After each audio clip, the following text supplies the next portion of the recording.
Welcome dear students. In today's session we will discuss about database management for data science.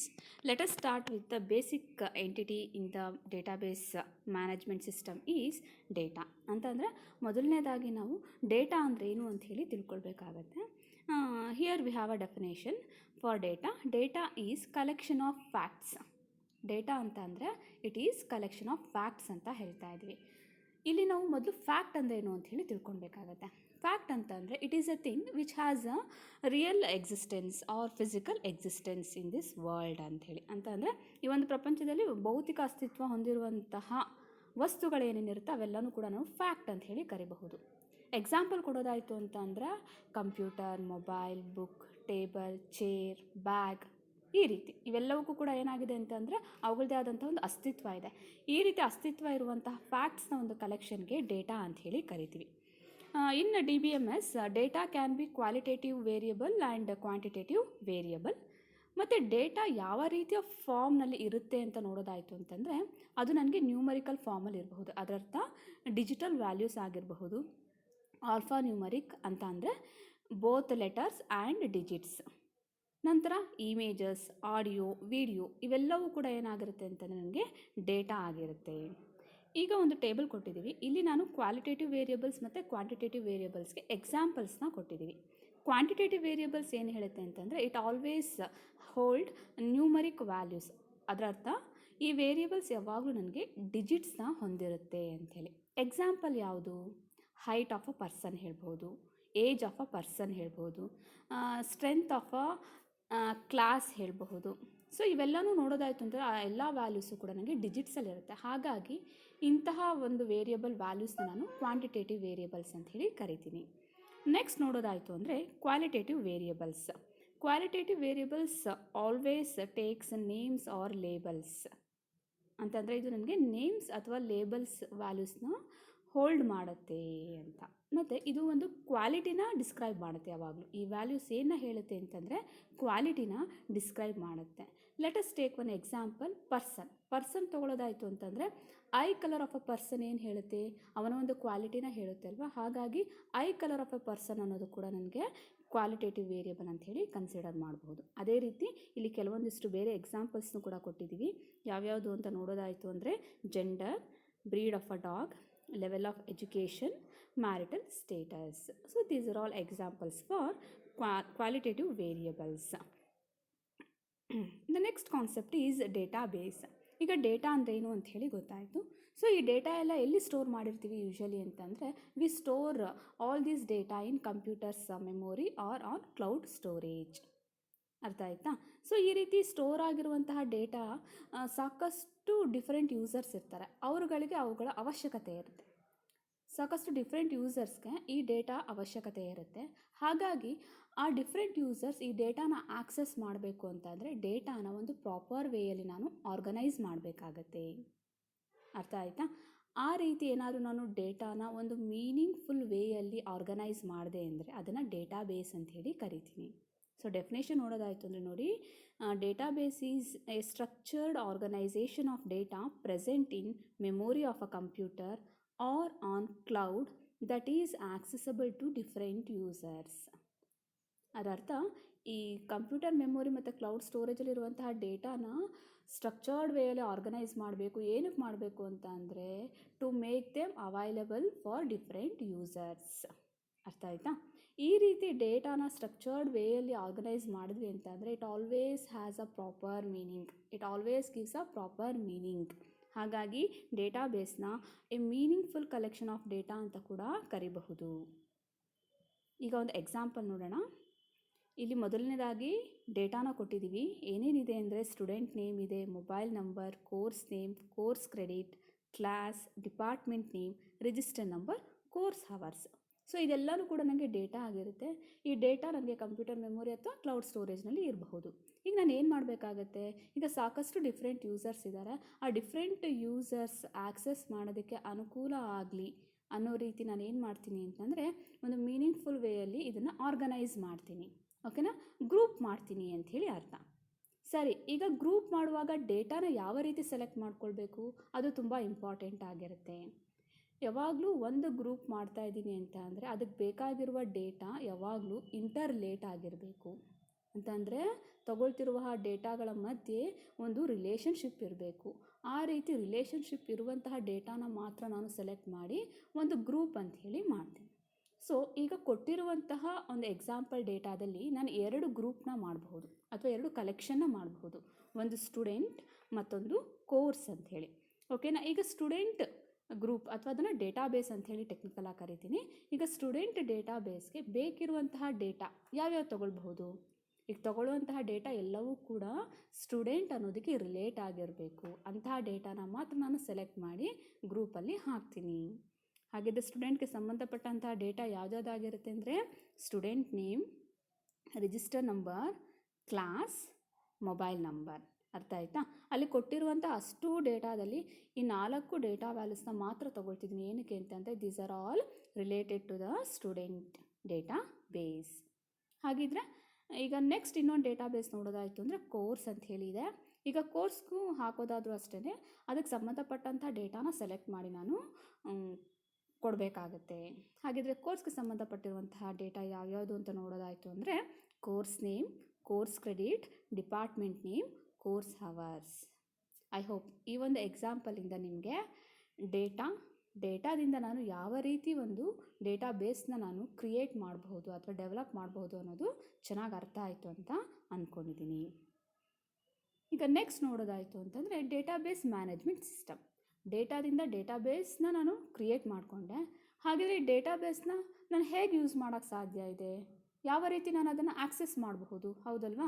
ಅದಕ್ಕೆ ಒಂದು ನಮಗೆ interface ಅಥವಾ ಒಂದು ಸಾಫ್ಟ್ವೇರ್ನ ಅವಶ್ಯಕತೆ ಇದೆ. ಆ ಸಾಫ್ಟ್ವೇರ್ನೇ ನಾನು ಡೇಟಾಬೇಸ್ ಮ್ಯಾನೇಜ್ಮೆಂಟ್ ಸಿಸ್ಟಮ್ ಅಂತ ಹೇಳಿ ಕರಿತೀನಿ. Database management system is a software use to optimise and manage the data storage and retrieval of data from the database. ಅದರರ್ಥ ಈ ಒಂದು ಸಾಫ್ಟ್ವೇರ್ ಏನಕ್ಕೆಲ್ಲ ಯೂಸ್ ಆಗುತ್ತೆ ಅಂತಂದರೆ ಈ ಸಾಫ್ಟ್ವೇರ್ನ ಮೂಲಕ ನಾನು ಡೇಟಾಬೇಸ್ನಲ್ಲಿರುವಂಥ ಡೇಟಾನ ಈಸಿಯಾಗಿ ರಿಟ್ರೀವ್ ಮಾಡಬಹುದು ಮತ್ತು ಈಸಿಯಾಗಿ ಮಾಡಿಫೈ ಮಾಡಬಹುದು. ಓಕೆನಾ. ಈ ರೀತಿ ನಮಗೆ ಡಿಫ್ರೆಂಟ್ ಯೂಸರ್ಸ್ಗೆ ಡೇಟಾಬೇಸ್ನಲ್ಲಿರುವಂಥ ಡೇಟಾನ ಆಕ್ಸೆಸ್ ಮಾಡೋಕ್ಕೆ ಅನುಕೂಲ ಮಾಡಿಕೊಡುವಂತಹ ಸಾಫ್ಟ್ವೇರ್ನ ನಾನು ಡೇಟಾಬೇಸ್ ಮ್ಯಾನೇಜ್ಮೆಂಟ್ ಸಿಸ್ಟಮ್ ಅಂತ ಹೇಳಿ ಕರಿತೀನಿ. ಈಗ ನೆಕ್ಸ್ಟ್ ನೋಡೋದಾಯಿತು ಅಂತಂದರೆ we have 2 types of database. First one is relational database, second one is NoSQL database. Relational database ಅಂದರೆ ಏನು ಅಂತ ನೋಡೋದಾಯಿತು ಅಂತಂದರೆ it is a database which stores data in the form of table. ಅರ್ಥ ಆಯ್ತಾ? ಅಂತಂದರೆ ಈ ಡೇಟಾಬೇಸ್ ಏನು ಮಾಡುತ್ತೆ ಅಂತಂದರೆ ಡೇಟಾ ಮತ್ತು ಅವುಗಳ ನಡುವೆ ಇರುವಂತಹ ರಿಲೇಷನ್ಶಿಪ್ನ ಟೇಬಲ್ ಫಾರ್ಮ್ಯಾಟ್ನಲ್ಲಿ ಸ್ಟೋರ್ ಮಾಡುತ್ತೆ ಅಥವಾ ರೆಪ್ರೆಸೆಂಟ್ ಮಾಡುತ್ತೆ ಅಂಥೇಳಿ. ಸೊ ಟೇಬಲ್ ಫಾರ್ಮ್ಯಾಟ್ ಅಂತಂದರೆ ಈಗ ನಿಮಗೆ ಚೆನ್ನಾಗಿ ಗೊತ್ತಿರುತ್ತೆ ಅಂತ ಭಾವಿಸ್ತೀನಿ ನಾನು. ಏನು ಅಂತಂದರೆ ರೋಸ್ ಮತ್ತು ಕಾಲಮ್ಸ್ ಇರುತ್ತೆ ಅಲ್ವಾ? ರೋಸ್ ಮತ್ತು ಕಾಲಮ್ಸ್ ರೆಪ್ರೆಸೆಂಟೇಷನಲ್ಲಿ ಏನಾದರೂ ನಾನು ಡೇಟಾಬೇಸಲ್ಲಿ ಸ್ಟೋರ್ ಮಾಡಿದೆ ಅಂದರೆ ಅದನ್ನು ರಿಲೇಷನಲ್ ಡೇಟಾಬೇಸ್ ಅಂತ ಹೇಳಿ ಕರಿತೀನಿ. ರಿಲೇಷನಲ್ ಡೇಟಾಬೇಸ್ನ ಕೆಲವೊಮ್ಮೆ SQL ಡೇಟಾಬೇಸ್ ಅಂತ ಹೇಳಿ ಕೂಡ ನಾವು ಕರಿಬಹುದು. ಎಕ್ಸಾಂಪಲ್ಸ್ ನೋಡೋದಾಯಿತು ಅಂದರೆ PostgreSQL, MySQL, DB2 ಇವು 3 ಕೂಡ ನನಗೆ ರಿಲೇಷನಲ್ ಡೇಟಾಬೇಸ್ಗೆ ಎಕ್ಸಾಂಪಲ್. ಅದೇ ರೀತಿ NoSQL ಡೇಟಾಬೇಸ್ ನೋಡೋದಾಯಿತು ಅಂತಂದರೆ this is the database which stores the data and their relationship other than the table format. ಅಂತಂದರೆ ಪ್ರೀವಿಯಸ್ ಒನ್ ಏನು ನಾನು ಟೇಬಲ್ ಫಾರ್ಮ್ಯಾಟ್ನಲ್ಲಿ ಸ್ಟೋರ್ ಮಾಡಿದ್ದೆ ಅಲ್ವಾ, ಅದರ ಹೊರತಾಗಿ ಡಿಫ್ರೆಂಟ್ ಮಾಡೆಲ್ಸ್ನ ಯೂಸ್ ಮಾಡಿಕೊಂಡು ನಾನಿಲ್ಲಿ ಡೇಟಾನ ಪ್ರೆಸೆಂಟ್ ಮಾಡ್ತಾ ಇದ್ದೀನಿ ಅಥವಾ ರೆಪ್ರೆಸೆಂಟ್ ಮಾಡ್ತಿದ್ದೀನಿ ಅಂತ ಹೇಳಿ. ಎಕ್ಸಾಂಪಲ್ ನೋಡೋದಾಯಿತು ಅಂದರೆ rabbit, MQ, MongoDB, Janus, graph ಅಂತ ಹೇಳಿ. ಸೊ ಈಗ ಕೆಲವೊಂದು ಏನು ಮಾಡೆಲ್ಸ್ ಅಂತ ಹೇಳಿದೆ ಅಲ್ವಾ, ಆ ಮಾಡ್ಯುಲರ್ ಡಿಸ್ಕ್ರಿಪ್ಷನ್ ಅಥವಾ ಪ್ರೆಸೆಂಟೇಷನ್ ಈ ಒಂದು ಸ್ಲೈಡ್ನಲ್ಲಿದೆ. SQL ಡೇಟಾಬೇಸ್ ಅಥವಾ ರಿಲೇಷನಲ್ ಡೇಟಾಬೇಸ್ ನೋಡಿ ನಾನು ಟ್ಯಾಬ್ಲರ್ ಫಾರ್ಮ್ಯಾಟಲ್ಲಿದೆ ಮತ್ತು ಇನ್ನೊಂದು ಅನಾಲಿಟಿಕಲ್ OLAP ಅಂತ ಹೇಳಿ ಬರುತ್ತೆ. ಇಲ್ಲಿ ನಾನು ಮಲ್ಟಿ ಡೈಮೆನ್ಷನಲ್ಲಿ ಡೇಟಾನ ರೆಪ್ರೆಸೆಂಟ್ ಮಾಡ್ತಾ ಇದ್ದೀನಿ. NoSQL ಡೇಟಾಬೇಸ್ ನೋಡೋದಾಯಿತು ಅಂತಂದರೆ ಡಿಫ್ರೆಂಟ್ ಮಾಡೆಲ್ಸ್ನ ಯೂಸ್ ಮಾಡ್ತೀವಿ ಅಂತ ಹೇಳಿದೆ. ಅದು ಯಾವ್ಯಾವುದು ಅಂದರೆ key value model, column family model, graph model and another one is document. This document model is also called as tree model. ಅರ್ಥ ಆಯ್ತಾ? ಈ ರೀತಿ ಮಾಡೆಲ್ಸ್ನ ಯೂಸ್ ಮಾಡಿಕೊಂಡು ನಾನು ಡೇಟಾ ಮತ್ತು ಅವುಗಳ ನಡುವೆ ಇರುವಂತಹ ರಿಲೇಷನ್ಶಿಪ್ನ ರೆಪ್ರೆಸೆಂಟ್ ಮಾಡ್ತೀನಿ ಅಂತ ಹೇಳಿ. ಈಗ ನೆಕ್ಸ್ಟ್ ನೋಡೋದಾಯಿತು ಅಂತಂದರೆ ಅಡ್ವಾಂಟೇಜಸ್ ಹೇಳ್ಬೋದು. ಡೇಟಾಬೇಸ್ನ ಅಡ್ವಾಂಟೇಜಸ್ ಏನೇನಿದೆ ಅಂಥೇಳಿ. ಮೊದಲನೇ ಅಡ್ವಾಂಟೇಜ್ ಏನು ಅಂತಂದರೆ it manages large amount of data. ಈಗ ಫಾರ್ ಎಕ್ಸಾಂಪಲ್ ಡೇಟಾಬೇಸ್ ಅಂತಂದರೆ ಎಲ್ಲೆಲ್ಲಿ ಯೂಸ್ ಮಾಡಬಹುದು. ಫಾರ್ ಎಕ್ಸಾಂಪಲ್ ಈಗ ಒಂದು ಕ್ಲಾಸ್ ಡೇಟಾ ಮ್ಯಾನೇಜ್ಮೆಂಟ್ ಮಾಡೋದಾಯಿತು ಅಂದರೆ ನಾನು ಏನು ಮಾಡ್ಬೋದು, ಒಂದು ಬುಕ್ಕಲ್ಲಿ ಮಾಡ್ಬೋದು ಅಲ್ವಾ, ಈಸಿಯಾಗಿ ಒಂದು ಬುಕ್ಕಲ್ಲಿ ಮಾಡಬಹುದು. ಅದೇ ಒಂದು ಕಾಲೇಜ್ ಮಾಡೋದಾಯಿತು ಅಂತ ಅಂದರೆ ಒಂದು ಎಕ್ಸೆಲ್ ಶೀಟಲ್ಲಿ ನಾನು ಅದನ್ನು ಮಾಡಬಹುದು. ಅದೇ ನಾನೇನಾದರೂ ಯೂನಿವರ್ಸಿಟಿ, ಈ ಓವರಾಲ್ ಯೂನಿವರ್ಸಿಟಿ ಏನು ಬರುತ್ತೆ, ಯೂನಿವರ್ಸಿಟಿಲಿರುವಂಥ ಎಲ್ಲ ಕಾಲೇಜಸ್ ಸ್ಟೂಡೆಂಟ್ಸ್ ಡೇಟಾ ಏನಾದರೂ ಮ್ಯಾನೇಜ್ ಮಾಡಬೇಕು ಅಂತಂದರೆ ಆ ಕೇಸಲ್ಲಿ ಏನಾಯಿತು, ನನಗೆ the amount of data is large ಅಲ್ವಾ. ಇಂಥ ಒಂದು ಕೇಸಲ್ಲಿ ನಾನು ಡೇಟಾಬೇಸ್ನ ಯೂಸ್ ಮಾಡ್ತೀನಿ. ಏನಕ್ಕೆ ಅಂದರೆ database is capable to store large amount of data and also helps us to manage large amount of data. Next one is accurate. The data which is present in the database is always accurate. ಅದರ್ಥ ಏನು ಅಂತಂದರೆ ಅದು ಯಾವಾಗಲೂ ನನಗೆ correct ಆಗಿರಬೇಕು ಅಂಥೇಳಿ. ಯಾವುದೇ ಕಾರಣಕ್ಕೂ ಅನಾಂಬಿಗಿಯಸ್ ಡೇಟಾನೇ ಯಾವಾಗಲೂ ಹೊಂದಿರುತ್ತೆ. ಅದರ್ಥ ಆಂಬಿಗಿಯಸ್ ಅಥವಾ ಕನ್ಫ್ಯೂಸ್ಡ್ ಡೇಟಾ ಯಾವುದೇ ಕಾರಣಕ್ಕೂ ಡೇಟಾಬೇಸ್ನಲ್ಲಿ ಸ್ಟೋರ್ ಮಾಡೋದೇ ಇಲ್ಲ. ನೆಕ್ಸ್ಟ್ ನೋಡೋದಾಯಿತು ಅಂತಂದರೆ database helps us to update the data in easy way. ಅದರ್ಥ ಏನು ಅಂತಂದರೆ ಡೇಟಾಬೇಸ್ನಲ್ಲಿ ಸ್ಟೋರ್ ಆಗಿರುವಂಥ ಡೇಟಾನ ನಾವು ತುಂಬ ಈಸಿಯಾಗಿ ಅಪ್ಡೇಟ್ ಮಾಡ್ಬೋದು. ಒಂದು ಎಕ್ಸಾಂಪಲ್ ಅಂದರೆ ಸ್ಟೂಡೆಂಟ್ ಡೇಟಾಬೇಸಲ್ಲಿ ಮೊಬೈಲ್ ನಂಬರ್ ಅಂತ ಹೇಳಿತ್ತು ಅಲ್ವಾ. ಫಾರ್ ಎಕ್ಸಾಂಪಲ್ ಒಂದು ಸ್ಟೂಡೆಂಟ್ ಒಂದು ಮೊಬೈಲ್ ನಂಬರ್ನ ಚೇಂಜ್ ಮಾಡ್ದ. ಆಗ ನಾನು ಏನು ಮಾಡ್ಬೋದು, ತುಂಬ ಈಸಿಯಾಗಿ ಸ್ಟೂಡೆಂಟ್ ಡೇಟಾಬೇಸ್ಗೆ ಹೋಗಿ ಆ ಮೊಬೈಲ್ ನಂಬರ್ ಅನ್ನೋ ಫೀಲ್ಡ್ ಏನಿರುತ್ತೆ ಅಲ್ವಾ, ಆ ವ್ಯಾಲ್ಯೂನ ನಾನು ಏನು ಮಾಡ್ಬೋದು, ಈಸಿಯಾಗಿ ಮಾಡಿಫೈ ಅಥವಾ ಅಪ್ಡೇಟ್ ಮಾಡಬಹುದು ಅಂಥೇಳಿ. ಈಗ ನೆಕ್ಸ್ಟ್ ನೋಡೋದಾಯಿತು ಅಂತಂದರೆ database provides easy way to search specific data. ಅಂತಂದರೆ ಡೇಟಾಬೇಸ್ ಅಂತಂದರೆ ಅದರಲ್ಲಿ ಲಾರ್ಜ್ ಅಮೌಂಟ್ ಆಫ್ ಡೇಟಾ ಇರುತ್ತೆ, ಓಕೆನಾ. ಆ ಲಾರ್ಜ್ ಅಮೌಂಟ್ ಆಫ್ ಡೇಟಾದಲ್ಲಿ ನಾನು ಯಾವುದೋ ಒಂದು ಪರ್ಟಿಕ್ಯುಲರ್ ಡೇಟಾನ ಹುಡುಕಬೇಕು ಅಂತ ಅಂದರೆ, ಈಗ ಫಾರ್ ಎಕ್ಸಾಂಪಲ್ ಬುಕ್ಕಲ್ಲಿ ನಾನು ಏನಾದರೂ ಆ ರೀತಿ ಬರೆದಿಟ್ಕೊಂಡೆ ಅಂತ ಅಂದರೆ ಏನು ಮಾಡಬೇಕಾಗತ್ತೆ, ಎಲ್ಲ ಪೇಜಸ್ನು ನಾನು ನೋಡ್ಕೊಳ್ತಾ ಹೋಗಬೇಕಾಗುತ್ತೆ ಯಾವುದೋ ಒಂದು ಪರ್ಟಿಕ್ಯುಲರ್ ಡೇಟಾನ. ಸೊ ಈ ರೀತಿ ಒಂದು ಮ್ಯಾನ್ಯಲ್ ವರ್ಕು ನನಗೆ ಅಥವಾ ಒಂದು ಹೆವಿ ವರ್ಕು ನನಗೆ ಡೇಟಾಬೇಸ್ನಲ್ಲಿ ಇರೋದಿಲ್ಲ.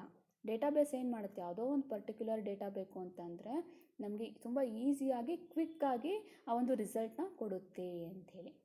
ಓಕೆ, ನೆಕ್ಸ್ಟ್ ನೋಡೋದಾಯಿತು ಅಂತಂದರೆ database ensures the data integrity. So data integrity ಏನು ಹೇಳುತ್ತೆ ಅಂತಂದರೆ data integrity tells the data present in the database is always correct and accurate. ಅರ್ಥ ಆಯಿತಾ?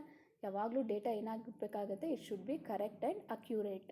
ಒಂದು ಎಕ್ಸಾಂಪಲ್ ಏನು ಹೇಳ್ತೀನಿ ಅಂತಂದರೆ ಡೇಟಾ ಇಂಟೆಗ್ರಿಟಿ ಅರ್ಥ ಮಾಡ್ಕೊಳ್ಳೋದಕ್ಕೆ, ಈಗ ಸ್ಟೂಡೆಂಟ್ ಟೇಬಲ್ನಲ್ಲಿ ಅಥವಾ ಡೇಟಾಬೇಸ್ನಲ್ಲಿ ನನಗೆ ಮೊಬೈಲ್ ನಂಬರ್ ಅಂತ ಹೇಳಿದೆ ಅಲ್ವಾ. ಮೊಬೈಲ್ ನಂಬರ್ ಯಾವಾಗಲೂ ಹೇಗಿರಬೇಕು, ನನಗೆ ಡಿಜಿಟ್ಸಲ್ಲಿ ಇರಬೇಕು. ಅರ್ಥ ಮಾಡ್ಕೊಳ್ಳಿ, ಮೊಬೈಲ್ ನಂಬರ್ ನನಗೆ ಯಾವಾಗಲೂ ಡಿಜಿಟ್ಸಲ್ಲಿ ಇರಬೇಕಾಗುತ್ತೆ. ಇಫ್ ಸಪೋಸ್ ಈಗ ಯಾವುದೋ ಒಂದು ಹೊಸ ಸ್ಟೂಡೆಂಟ್ ಅಡ್ಮಿಷನ್ ಆದರು ನಿಮ್ಮ ಕ್ಲಾಸ್ಗೆ, ಈಗ ಅವನ ಒಂದು ಡೀಟೇಲ್ಸ್ನ ನಾನು ಸ್ಟೂಡೆಂಟ್ ಡೇಟಾಬೇಸ್ಗೆ ಆ್ಯಡ್ ಮಾಡಬೇಕು.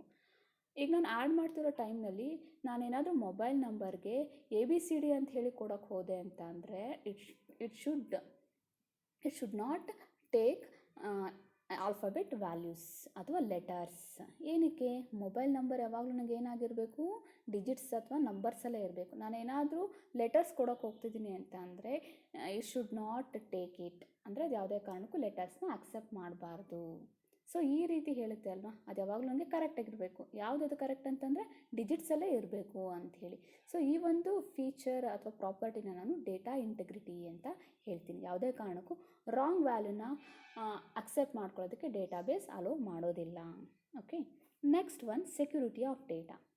ಬರೀ ಡೇಟಾನ ಸ್ಟೋರ್ ಮಾಡಿ ಅದನ್ನು ಮ್ಯಾನೇಜ್ ಅಷ್ಟೇ ಮಾಡೋದಿಲ್ಲ, ಇದು ನನಗೆ ಸೆಕ್ಯೂರಿಟಿನೂ ಕೂಡ ಡೇಟಾಗೆ ಕೊಡುತ್ತೆ. ಯಾವ ರೀತಿ ಕೊಡುತ್ತೆ, by using 2 techniques, backup and restore. So these are all advantages of database, and this completes the database management in data science. Thank you.